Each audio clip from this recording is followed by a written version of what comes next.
people are going to come to a realization, I can't afford this house. But the difference is in 6, 7, and 8, when they couldn't do that, they were already underwater by 20, 30, 50 grand. There was no point in them saving that house because they in their mind could not see them ever getting back to neutral, right? In today's time, if you're going through tough times and you're sitting on that much equity, as you mentioned, which they are, you're not going to walk away from that, right? So you're going to do whatever you can to preserve that, because that could be your next stepping stone to your next life or whatever you need it to be. And so they're going to call a real estate agent, hopefully quickly, get it on the market, get it sold, and then cash out from where they are and realize, I'm starting over, but I have a big pile of money to do that.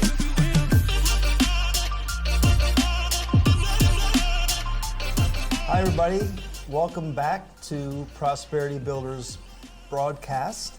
And this evening we are going to be continuing our weekly series, and where we can hopefully give you more information to make all these agents a little bit better at what they do. And that's really the purpose of what we're doing. So Scott, what do we have going on right now? Well, I'm excited because we have one of my good friends. Not only is he a great lender, but he's a great friend. Adam Moore is joining us. He is with Movement Mortgage, a Charlotte-based firm who specializes in residential mortgage. Is that right? That's right. Yeah. Well, welcome. Thank you. Good to have you here. So first things first. Cheers. Oh yeah. Cheers to Adam. That's right. Thanks to the Fainting Goat for their new. It's the new bourbon, right? The new bourbon. Yeah, it's delicious. So go get yourself a bottle.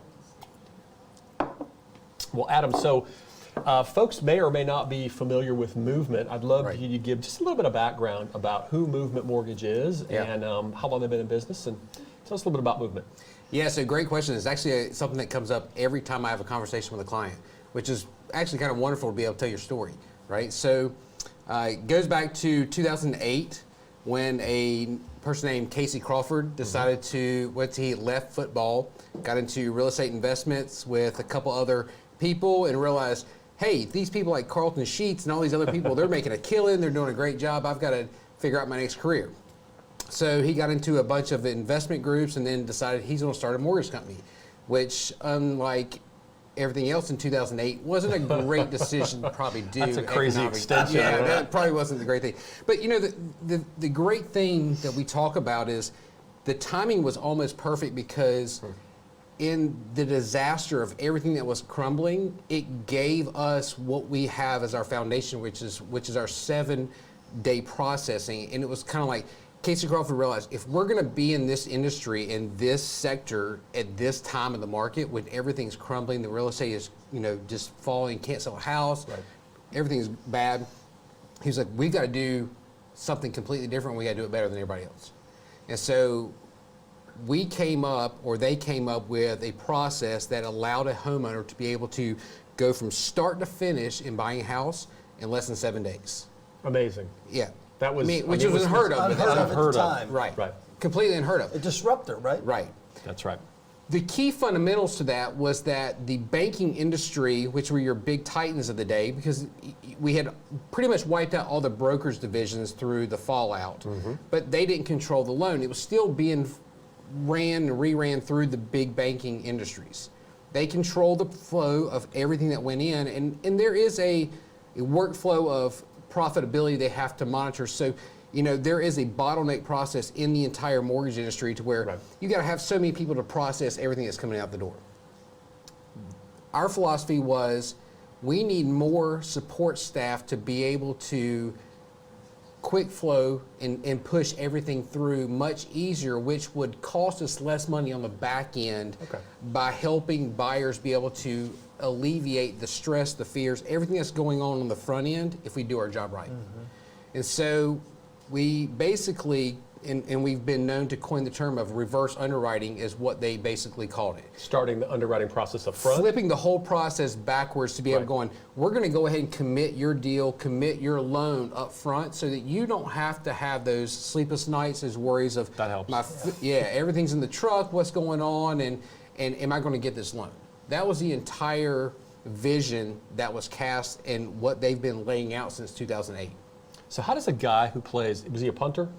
He was actually he was the backup for Wesley Walls with the Carolina with Panthers. the Carolina Panthers, and Right. then he could tell a story better than I do. But then he got traded and went to Tampa Bay, played under John Gruden, won a Super Bowl under John Gruden. Wow. And to his case now, he always says he got fired, but who cares? You get fired from the NFL, whatever. You still got a Super Bowl ring. So what a transition from playing pro ball to maybe doing some investments to let me start a mortgage company. So Right. And let me revolutionize the process. So Yeah. Right. pretty wise guy, huh? Yeah, so I think a lot of that actually started more than not really caring, and I don't want to put words in his mouth, but I think from over the 8 years that I've worked there, it's been less about the mortgage, more about the why and what he's wanting to do with the company. And that comes from the part that almost 40% of our entire profits from Movement Mortgage go back into charitable organizations throughout the country. Say that again. That's amazing. Yeah, 40% of our revenue or profits from a calendar year go back into some type of charitable organization. That is phenomenal. Yeah. Think about Bravo that. to We had an Yeah. amazing, like last year, even such a bad year in 2020, last year Movement was able to write a check for over $220 million Amazing. That's phenomenal. to charitable organizations last year. Yeah, what's which that is truly- expression? The more you give, the more you get back. Right. I love it. Right, absolutely. love And so that's been the ultimate goal. In fact, he now sits on boards across the country from large banks and foundations, corporations, teaching them how this process works and to be able to empower the employees from within to be a part of that change, because everybody has to pull the rope in the same direction, right? Sure. And you have to have buy-in from the person that delivers the mail to the person that writes the checks. Everybody has to be in the same belief, same mindset, the same culture, and that's huge with our company. Yeah. So when I met you, you were working at a big bank, and so tell me about the transition. How long have you been in the industry? So I've been in the industry as of June, coming up in 2021, will be 19 years. Wow. I'm About you. 19 years. That's you. That's right. Mine is May of 2021. So that's Yeah. great. So we wanted to dive in a little bit and talk about some of the kind of key initiatives, key things that people are talking about in the lending industry. And so we wanted to start with something fairly basic, which is that pre-approval process and the importance of, in Movement's way, Movement collects that information up front and pre-underwrites that process. So what kind of leverage does that give a buyer in this marketplace? So I think the best way to start off is helping people understand what it is that we're looking at. I always tell buyers we're looking at a tripod of their lending, and the tripod is made up of income, assets, and credit. Okay, so all three of those pieces have to stand individually to support what we're doing to loan money out. So period. say those again. So income, credit, and assets. Yeah. If you don't have any money, you can have income and credit. Sometimes that doesn't work still. Yeah. So, I mean, they all have to individually, within reason, Yeah. they have to work and they have to stand on their own. So what we're doing is we're trying to take a client in the fact that when we first have a conversation, one, take the barriers down, understand, look, I don't care if your time frame is 1 week or is 2 years down the road, right? Let us help you understand the process by educating you. My job, the first couple of conversations I have, is to do nothing more, and for my staff as well, to do nothing more than educate you on what's available to you and help you understand where you are. Well, I love that part of what Adam does, is because he's a teacher at heart. And so when people come in, they need to know what is available to them so that best fits their needs. And so that's such a key part of the process for us as agents is we 100%. meet people, but they're not all ready to buy yet, are they? If you're an agent out there, understand that you are just the first step, and you have to have partners like Adam Moore that you can extend your trust to so that you know he's going to do the job and represent you well with your client. And that's one of the things we really, really love about you, Adam. I appreciate that. So tell us a little bit about some of the products that are maybe helping people. This environment has been a crazy, say, 18 to 24 months, right? So we're seeing shortages of inventory, and buyers are trying to differentiate themselves and their offers, because if a seller's got 7, 8 offers on a property, how can we, as agents and working with partners like Movement Mortgage, help differentiate our buyers with loan products like the ones that you offer? Yeah. So one, it's super tough, obviously, from any lending aspect, no matter where you work. I mean, that's a tough task in the sense that right now you have nothing to work with but that buyer's situation, right? Right. So with what we can do as a lender, if we can just align with the client the best resources of the programs that are out there, help them understand what's going to help them win that deal also, because there's a lot of conversations we're having in this market where I understand that this may be the best program for you if there was a market where there was nobody else looking at this house, but that product may not be the most attractive to what that seller is looking for. Yeah. And so those are tough questions that you have to have, not only from our side, but it's also being had on your side of how do we, I know that you want the deal, but how do we make the deal work with something that's going to actually flourish or come through? Yeah. And so whether it's a government program or someone who needs city down payment assistance, or you're just a first-time home buyer or you're a seasoned buyer, owning what bucket you're in and then having a lot of conversations about how can we make you more attractive essentially on paper to a seller. Yeah. The major thing that we try to focus on, and that conversation changes from buyer to buyer. It's like a fingerprint. You can't put everybody in a box, unfortunately. But understanding what each buyer brings to the table and then having the conversation with them that with partnerships like Movement and what we bring to the table, we're not going to just take a sneak peek at where you are in your situation. Here's your letter, move on, call me if something happens. Okay, so that's the typical model. What we want to do is go, okay, let's dig a little bit deeper. Let's go ahead and identify anything that can be a problem, anything that's going to hold us back, and verify and validate your ability to qualify, so that one, I can then go back to your agent and to that seller and say, look, not only is our client already looked at and validated, we've gone a step further and taken them further in that process to where they are basically 100% approved pending title work and appraisal. Right. Which that's an amazing differentiator too, is that client can compete at a level that's different than just we've pre-qualified somebody. Right.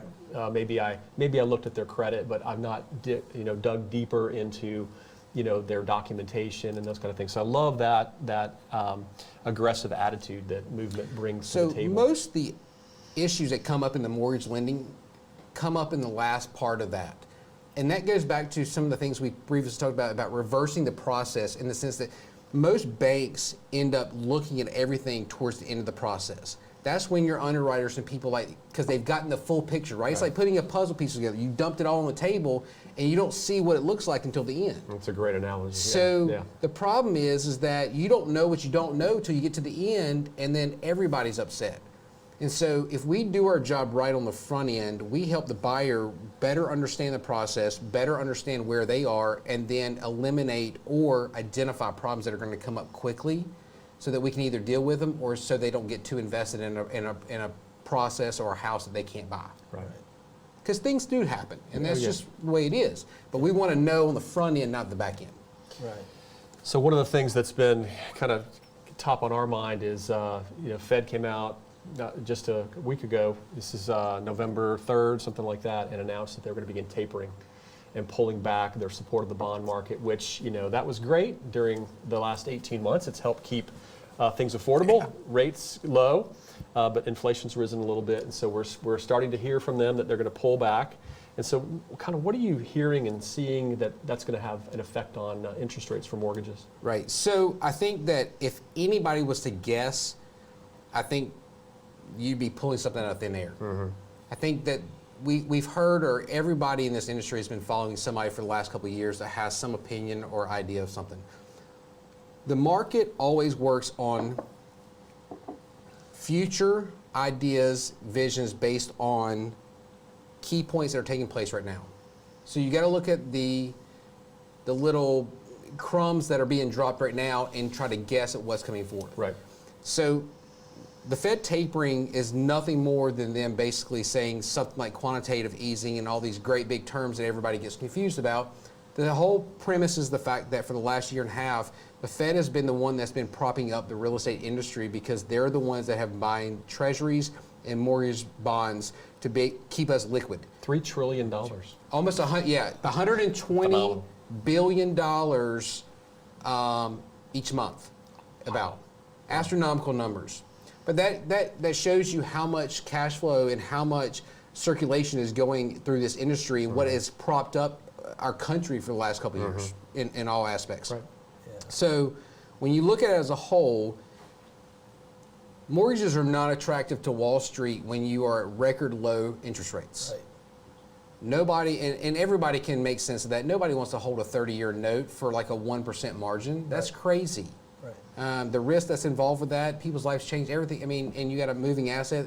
So they had to step in to make sure there was not a financial crisis that came in with the pandemic. And so they liquidated or provided liquid capital to everybody so that we could do refinances so that your big warehouse lines could lend capital so people could refinance, purchase, do all that stuff.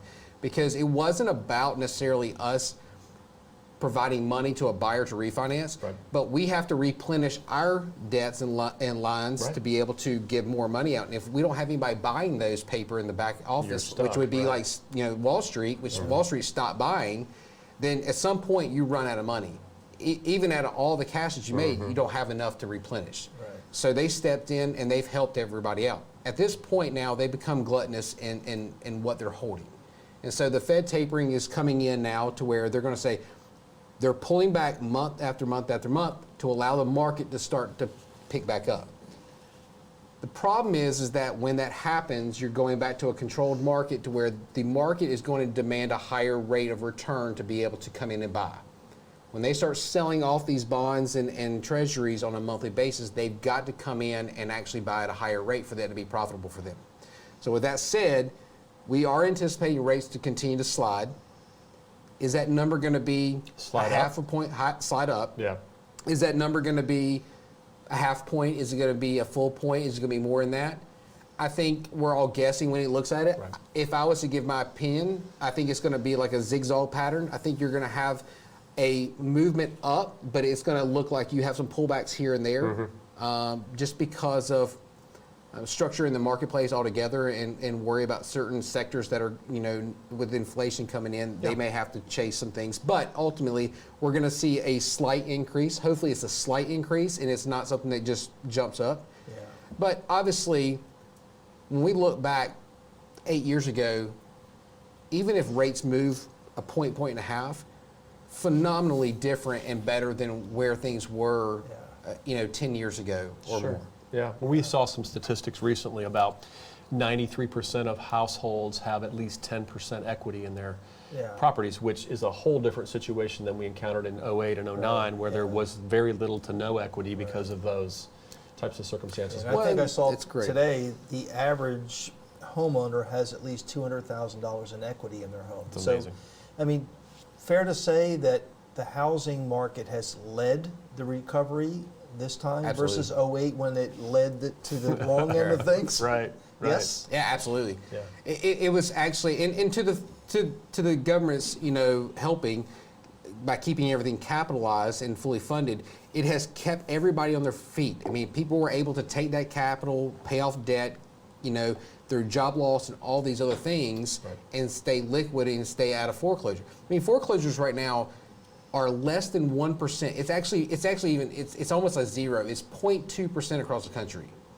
Well, and that's one of the things that people have asked us a lot. And I think the indicator to say that there's so much equity built up because of the positive surge in the market, that with people taking some of the forbearance or job losses and those kind of things, if they need to sell, there's equity to pull from. Right. There's not situations where they're underwater on their properties and stuff. Not even short sale. And that's going to happen. We believe that time period at some point, with you not timing it, but it's going to happen when people are going to come to a realization, I can't afford this house. But the difference is in 6, 7, and 8, when they couldn't do that, they were already underwater by 20, 30, 50 grand there was no point in them saving that house because they in their mind could not see them ever getting back to neutral, right? So here's the keys. I'll take my lickings and walk out. Yeah. That created the epidemic that was the foreclosure market. Right. In today's time, if you're going through tough times and you're sitting on that much equity, as you mentioned, which they are, the studies prove that is how much equity as people are sitting on, you're not going to walk away from that, right? Right. So you're going to do whatever you can to preserve that because that could be your next stepping stone to your next life or whatever you need it to be. Right. So I'm going to take that and I'm going to go on to the next chapter of my life. And so they're going to call a real estate agent, hopefully quickly, get it on the market, get it sold, and then cash out from where they are and realize I'm starting over, but I have a big pile of money to do that. Right. Yeah. Right. Well, one of the last things that we wanted to talk about was kind of the age-old question of the cost of waiting to buy or sell. So folks have been saying and kind of thinking about timing the market. So, if my house appreciates, I'm kind of at the top end of the market. Are we at the top end of the market? What happens if rates begin to go up? And so, kind of if you generally posed that question to you as a lender, what's your advice for them about trying to time or wait the market out? So I'm not a very good gambler, and I tell every client. So we need to get them to poker night. That's what we need to get them to. Horrible. Money's too hard to come by. Right. To throw away. So when I always tell clients that when they say, when should I lock in? When should I, if good enough is good enough, take what you got and cash out. Right. So I always live by that model. I'm very conservative in the sense of look. You're never going to time the bottom. You're never going to top the top. You never know those things. You don't have enough information, and the people that say they have the information don't have enough information. So, if you know your numbers, you feel confident in where you are, you need to make the decision based on that. Sure. When it comes to rising rates, where we are in the marketplace, don't think about the actual price as much as what the rates are. Because when I say this, and I say this because I didn't realize until I put the numbers together, the $300,000 house now, if rates go up a full point, is about $120 more a month. It's not a huge number. It's a number, but you compound that number over 30 years. Right? Tens of thousands of dollars. It's closer to $80,000. Yeah. It's a big number. And so let's take that scenario and say rates go up slightly, but let's say the rates go up slightly, but the actual home price you wanted went down. So it still comes out better for you to buy currently now in a higher price market with better interest rates than if that house prices down and rates go up. Yeah. And that's hard to swallow because I think as human nature, you see that the bigger number went down versus the smaller interest rate just went up a point. That doesn't seem like a big deal. But when you put the numbers to it and quantify that over a period of time, and the amortization, it's a big number. Yeah. And so I think that when we can do our job from this side and say, help clients understand the cost of waiting, which we have tools that do that so they can really understand that. Because it is hard for people to realize, especially if you've been in this area for a long time, you're seeing prices that you're not used to and accustomed to ever, right? There's no foundation for it. Correct. But when you start talking about one of the top relocation states in the country, Right. one of the two cities in our state, Raleigh and Charlotte, that are in the single digits for the top people moving there under the age of 40. Those are key indicators that are going to drive companies, businesses, and everything else into this area, which is going to continue to bring and escalate prices up. And there's not much you're going to be able to do about it. So if you're waiting for that swing down, you're going to be waiting a long time. Yeah. No matter what the country does, because of what this state has done in the position that we're in to capture business. Such a great opportunity for North Carolina, but for the Triad region too, to capitalize on that from a job growth perspective. But so Adam, it's been a pleasure. We've loved having you on. Michael and I just we thought who's a better guy to come on and chat with us about mortgage lending. Which guy is that? My only advice to all you agents out there is don't be a mortgage lender, be a realtor, and put them in touch with a professional like Adam Moore, who will guide them through the process, because that's not our responsibility. That's the mortgage lender's responsibility. Yeah. Well, guys, we just want to thank you for tuning in. It's been a pleasure including you in this great conversation with Adam and Michael, and we look forward to seeing you again on the next episode of the Prosperity Builders broadcast. Good night.